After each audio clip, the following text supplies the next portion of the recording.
بہت بڑا شرک ہے۔ اللہ تبارک و تعالیٰ فرماتے ہیں کہ میں تم کو کھلاتا ہوں لیکن میں نہیں کھاتا۔ قل انی امرت ان اکون اول من اسلم ولا تکونن من المشرکین۔ اے نبی جی آپ کہہ دیجئے کہ مجھے حکم دیا گیا ہے کہ میں اللہ رب العزت کی سب سے پہلے فرما برداری کروں اور شرک کرنے والوں میں سے نہ ہو جاؤں، اللہ کے ساتھ شریک کرنے والوں میں سے نہ ہو جاؤں، بتوں کی عبادت کرنے والوں میں سے نہ ہو جاؤں، مزاروں سے مانگنے والوں کی عبادت کرنے والوں میں سے نہ ہو جاؤں، فقط اللہ کی عبادت کو میں تسلیم کر لوں۔ قل انی اخاف ان عصیت انی ربی عذاب یوم عظیم۔ اللہ فرماتے ہیں نبی جی آپ کہہ دیجئے کہ مجھے خوف ہے کہ میں اگر میرے پروردگار کی نافرمانی کروں گا تو قیامت کے عذاب سے مجھ کو ڈر لگتا ہے۔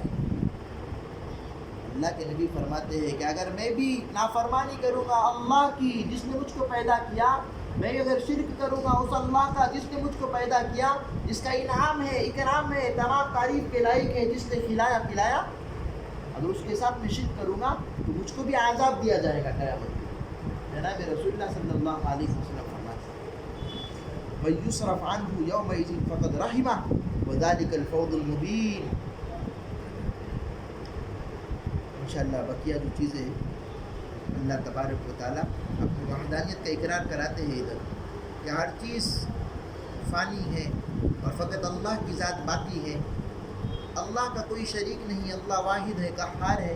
اللہ تبارک و تعالیٰ اسی کو یہاں ذکر کرتے ہیں۔ انشاءاللہ آئندہ رکھتے آئیں۔